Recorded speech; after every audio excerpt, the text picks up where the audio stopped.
Is it working? You can't tell from up here. So I'd like to thank Jeff and Eli for inviting me to give an overview of the DARPA portfolio on power-efficient electronics.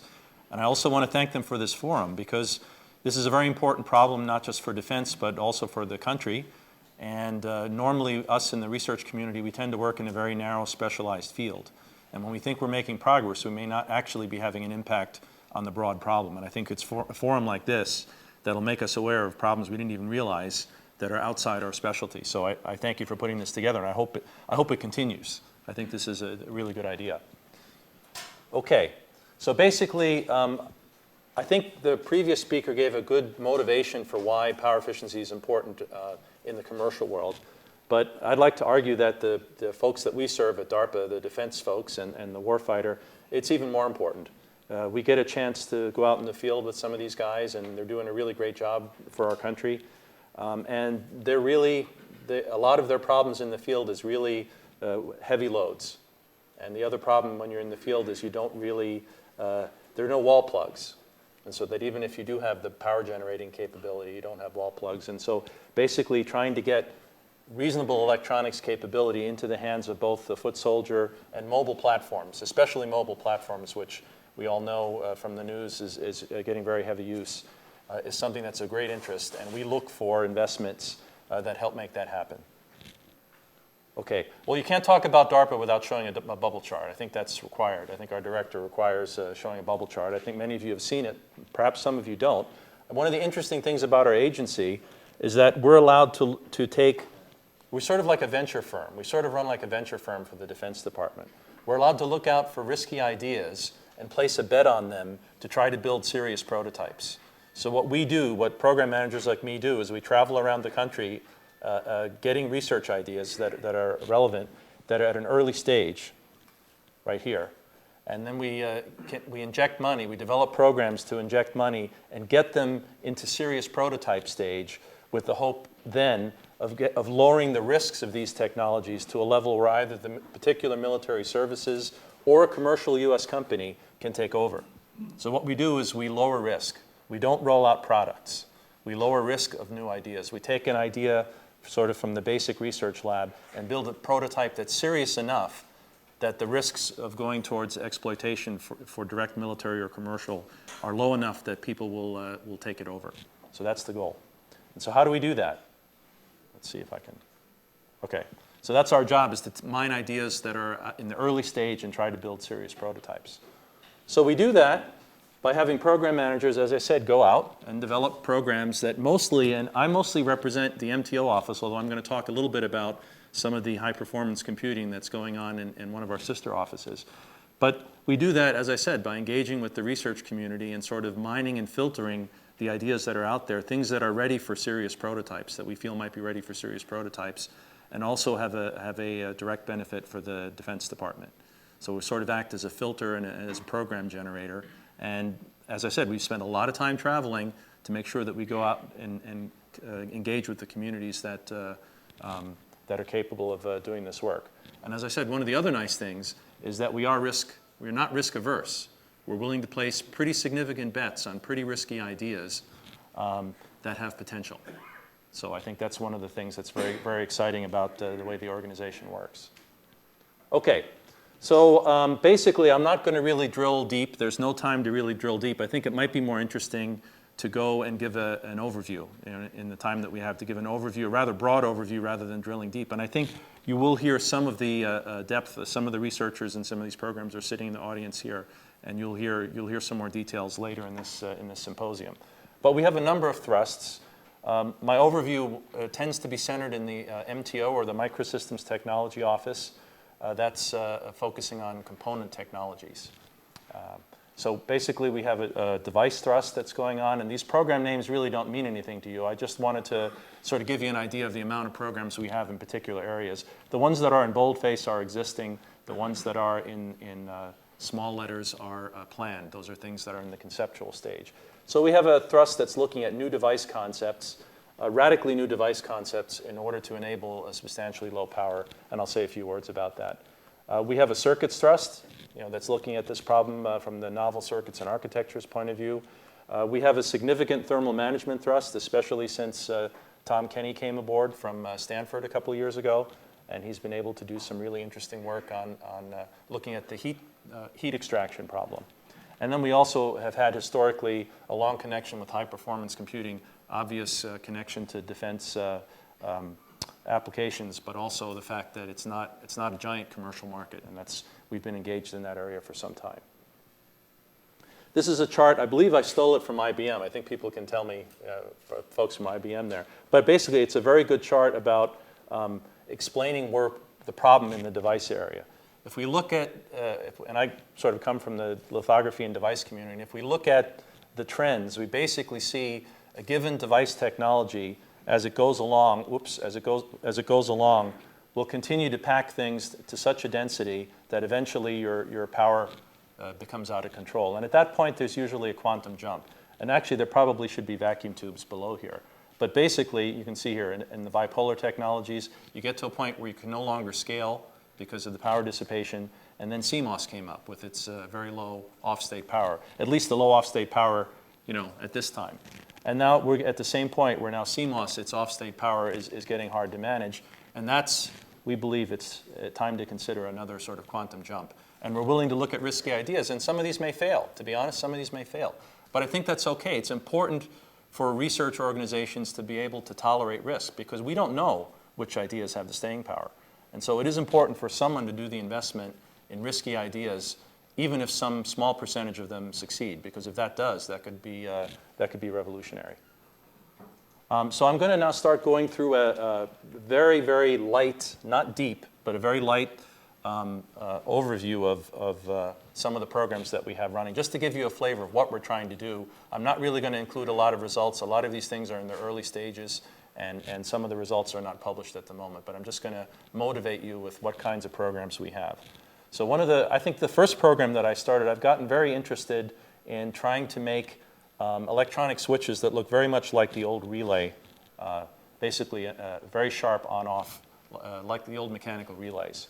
Turns out, and I know not everyone here is a device expert, it turns out in electronics it's hard to do that. There's sort of a fundamental turn-on slope that limits how low you can drive the bias voltage without having a performance hit. And so if one can do this kind of thing, you can now run at much lower voltage without a current or without a performance hit. So that's basically the concept. And the question is, how do you do that in an electronic way?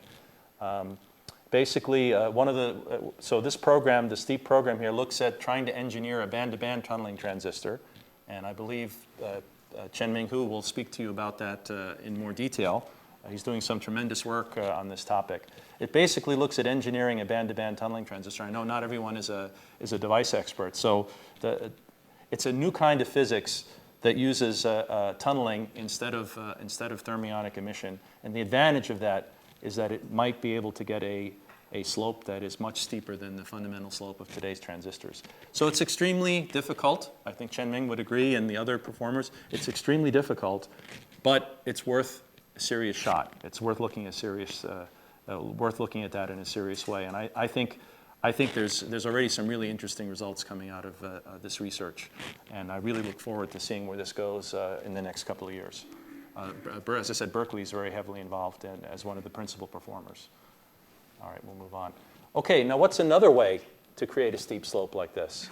Well, another way is to go back to, as I said, mechanical relays, but mechanical relays on the nanoscale. And my colleague, Amit Lal, I think I have all the pictures up in the corner.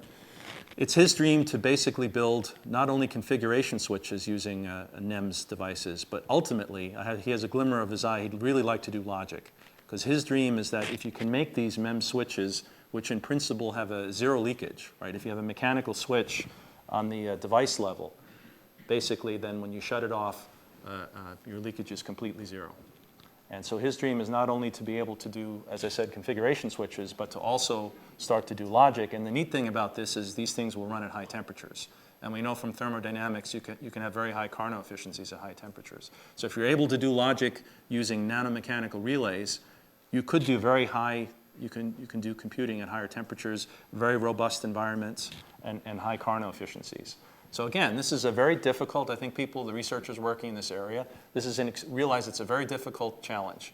You have all kinds of issues, stiction being a big issue. How do you integrate? How do you integrate this with CMOS? How do you make this dense and high yield? It's a very difficult problem. But once again, it's worth a serious investment to see how far one can go with going back to the old relay paradigm on the nanoscale. Okay, so I guess he likes some of these little clicking relays here. So this is a quick vignette of the performers.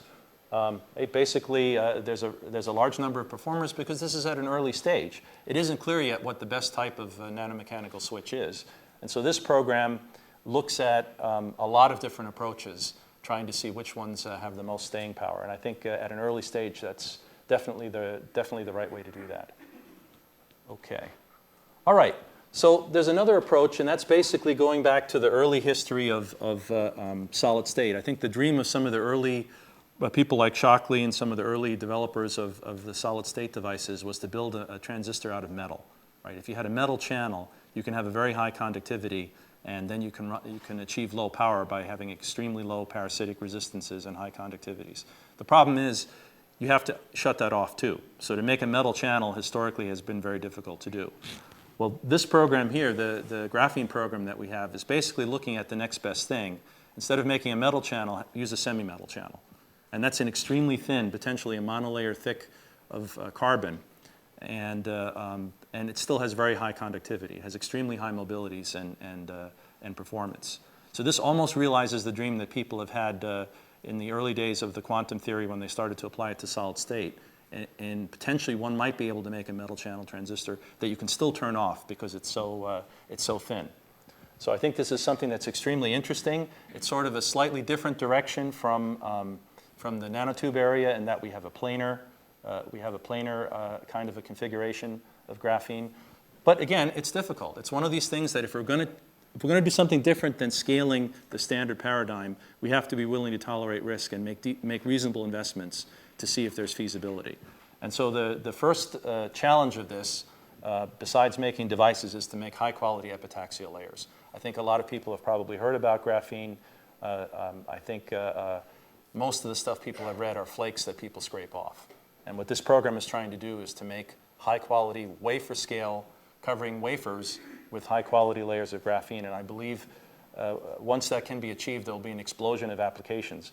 We at DARPA are particularly interested in the RF applications. We think that the material properties are ideal for some of the RF technologies that we're interested in. But I think there'll be an explosion of interest.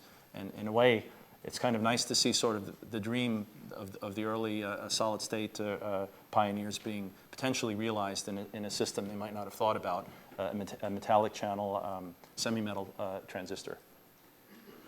Okay, well, we're also looking at memory. Now, I think from the previous talk it was clear, I mean, memory is a very important part of the overall power equation, and that's something that we're interested in as well.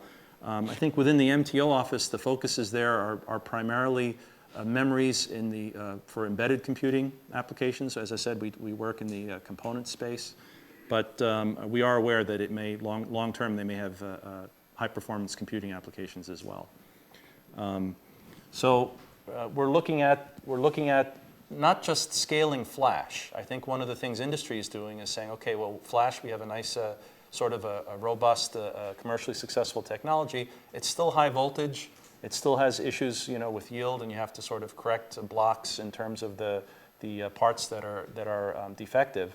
And so we're looking at a variety of non-volatile technologies, especially the ones that have the potential to scale to really low powers. That might mean they're much more difficult and farther away from commercial exploitation, but that's exactly what we want to look at. And this is an example of a program. I believe it's been running. It's in its first phase from my colleague Dave Chenoy to look at spin torque-based memories.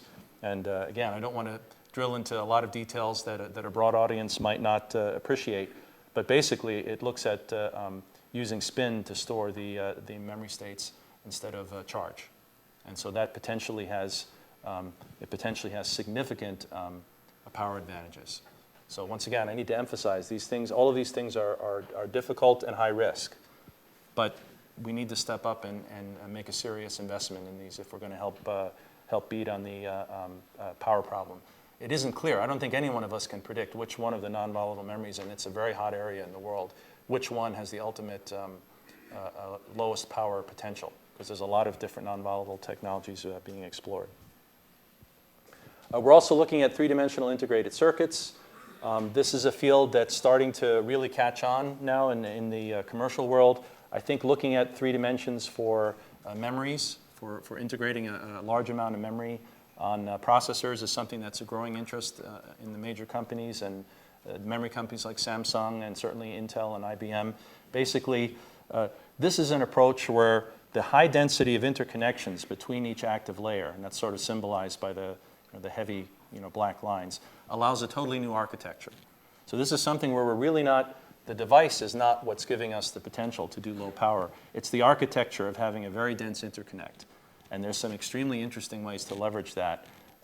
One of the specific ways that the program is looking at, and I believe this work is centered at Stanford, is to say if you took a field programmable gate array where the power is heavily dominated by the dissipation in the switching network. You have a very dense switching network on a field programmable gate array. If you re-architect that into multiple dimensions, what might one gain? And there's some really interesting architecture results coming out and early demos that are planned to see what power efficiencies might be able to be gained by using 3 or 4 dimensions to configure an FPGA, to architect an FPGA rather than a single dimension. So I think this is extremely interesting, and this is just the tip of the iceberg in terms of using a new architecture. This is one of these things where technologies are starting to appear, but the architectures are lagging behind, and the research community, I think, can have a very large impact on exploring new architectures offered by 3D technologies. Here's just a couple of examples. I think if I'm looking at my time, how am I doing with time?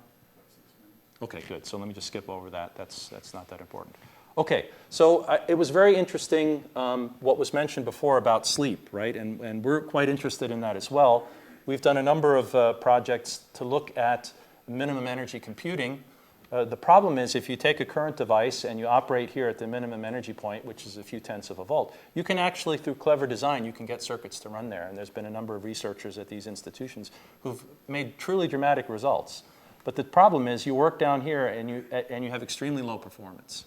And so the real trick is how do you shuttle back and forth? And that's something that we have a number of efforts running, and we're thinking about spinning a larger effort. The trick is how do you shuttle back and forth between high performance and minimum energy? And this is one of the things that may address the issue that came up in the previous talk, which is don't shut off. There's a big overhead with shutting off. But if you can go to the minimum energy point, you can still do housekeeping functions and a lot of functions. You can still maintain cache memories. You don't have to reload and flush your cache memories. So there's a lot you can do, and basically running at 0.2 volts is nearly off as far as dissipation power goes. But there's a lot, this isn't easy to do. There's a lot of challenges. You have to deal with high variabilities. You have to distribute low voltages. You have to do CAD in an area where you have high variability. Maybe asynchronous methods might become interesting. So I just wanted to point out that using a device technology for today and being able to hop from high performance to minimum energy, and that people have figured out how to actually do circuit design at 0.2 volts is a problem that's of great interest to us. Okay, so let me know. I don't want to take time away from questions, so I have probably more slides than I have time to use. So. 6 minutes to go. Okay, fantastic. Okay, so I'd like to talk a little bit about the thermal management portfolio, because that's something interesting as well. It isn't just working on the draw, but also getting heat away from the critical elements and getting them out of your circuit is very, very important. And one of the things that Tom realized when he was looking around at the portfolio at DARPA was a lot of our power efforts were all focused here on the chip level. And if you look at a typical integrated board here, the chip is a tiny fraction of what the entire system looks like. Basically, the rest of these technologies are ancient. And he asked the question, what can we do to try to improve the thermal transport outside of the chip? And it turns out that there's a lot of that hasn't really been looked at very seriously for a long time. And there's a lot of really interesting opportunities for progress there. So basically, he looked at the problem and looked at all the various thermal resistances. You can have resistances all the way from the substrate, and then you have the thermal grease, the heat spreaders, and the heat sink. And basically concluded, looking at this field, that there's no single largest problem here. These things have been optimized for decades, and so there isn't one tall pole of the tent. But if you can beat down on these sequentially, there could be a substantial amount of increase in the actual power that you can get, the performance that you can get by getting the power out of the critical areas. So he's developed a portfolio of programs that looked at various parts of this problem, ranging all the way from, let's see, this is kind of dying, ranging all the way from the connection between the chip, the thermal grease. Can we do better than thermal grease? In fact, it's surprising. A lot of our computers, when they fail or they get slow, it's because eventually there's stresses here now the laser's completely dead. When they fail, there's stresses in the thermal grease when you turn a computer on and off. And ultimately, that's detected, and then your processor is slowed down. So a lot of times people think they have a slow computer, when in reality, their thermal grease is starting to not make a good connection. The thermal sensors detect it, and the clock rate is slowed down. So there's a lot of improvement that can be made there. There's improvements in heat pipes using nanostructured materials. And there's also certainly looking at active heat sinks, looking at perhaps MEMS-based active heat sinks. There's a lot of potential progress that can be made there. And so he developed a portfolio that's looking at a number of these heat resistances. And I think there's probably a number of folks who are working on aspects of this program in the audience here. It's very important, and it's exciting because a lot of the other layers here have really received surprisingly little attention over the years, with our focus basically on the chip layer itself. Okay. Right. So finally, we're also looking at, and this is something I probably know the least about since it's in another office, but we're also looking at high-performance computing. And I just wanted to mention that DARPA has had a long interest in enabling high-performance computing, is engaged with the research community there, and also the various government uses of this. And they've recently done a challenge done a study to look at what the challenges are. And basically, the conclusion is you basically can't scale by using brute force scaling up of what's done today. And basically, the role of both the energy and the storage are really dominant in scaling for high-performance computing. And that means totally new architectures. So almost starting from a blank sheet of paper, which is rather challenging and scary, I think, on the industrial side. But I think as far as research opportunities, and again, investments for the government can play a role, is very important. We can help jumpstart people being able to go back to the drawing board in terms of architectures. A lot of the computing stuff is simply done maintaining compatibility with legacy designs. And that's not the way one can do things anymore. I just wanted to show this because this is a dramatic indicator of where we're going in terms of high-performance computing. The new server farms basically are locating themselves at hydroelectric locations. It's the only place they can get enough cheap power without putting a huge load on the local grids. So this is a clear motivator. I think this connects to the previous talk as well. This is a clear motivator about why we need to look at this problem. Okay. And so basically, if we go down here, and I'm not going to walk through all of the details, basically, and it's been said by the previous speaker, if we simply extrapolate for data centers and even embedded computing applications, if we extrapolate the amount of energy that's needed by just scaling the existing architectures, that's not going to happen. It's completely unacceptable. And so that means there needs to be architectural innovation. And since I work in the component area, I think happily components can play a large role as well. I think there's a lot of things we can do in terms of standby power. There's a lot of things we can do in terms of communication and even lowering active power on the component level. And happily, a lot of the investments in our portfolio are attacking those problems, which may ultimately be able to feed into this pie so that it's not only architecture, but there can be an important role for component research as well in enabling high performance. Because I think sort of in the last decade or two, a lot of high performance computing has simply been brute force scaling of an existing architecture rather than going back to the blank sheet of paper and then re-architecting from scratch. So I think that's kind of a good place to wrap up. I'd like to thank the organizers again. I think this is really great to bring together this disparate community on this very important problem for the nation. Thank you.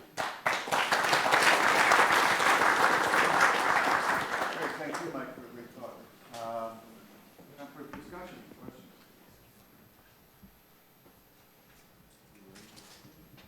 Anybody?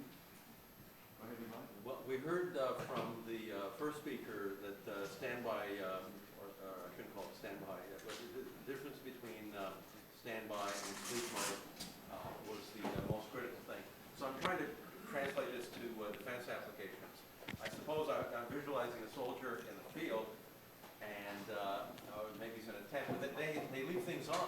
Yeah, right. And so would that same low-hanging fruit be something that can be implemented most quickly? I think I'm connected here. I think that is very important because again, being out in the field and seeing some of the new techniques, they want to wire up all the soldiers so that even a squad leader knows where everybody is. If you're out in the woods, it's really difficult. People fall asleep, right? On a long mission, people fall asleep, and you lose people that way. And you know, if you knew where everybody is, and there are electronic approaches to do that now, that's certainly something where you at least want to have a minimum functionality. Same thing with sensors. You want to scatter sensors around, right? You want those to last, be nice to last for years. And they may just have a bursted communication every once in a while to a satellite, for instance. So there's a number of scenarios where the sleep mode is absolutely crucial. I don't mean off, as the previous speaker pointed out. Off is bad because there's an overhead with off, but low-level functionality is much better. So sleep for the electronics is good, sleep for the soldier is bad. It's bad. So yeah, that's bad. Question over here. Yeah, I guess DARPA's traditionally credited with inventing internet protocols, as you guys did. Well, the ARPANET, actually. Okay, is that still the appropriate protocol for reducing energy consumption in communication? That's an interesting question that I don't have the background to give a good answer. Perhaps there might be somebody else in the audience, but I'm not really a network. I'm not very knowledgeable about networks. We have some talks on networks. So I'm really more of a components research. okay, I think I'd like to thank Mike again for a great talk.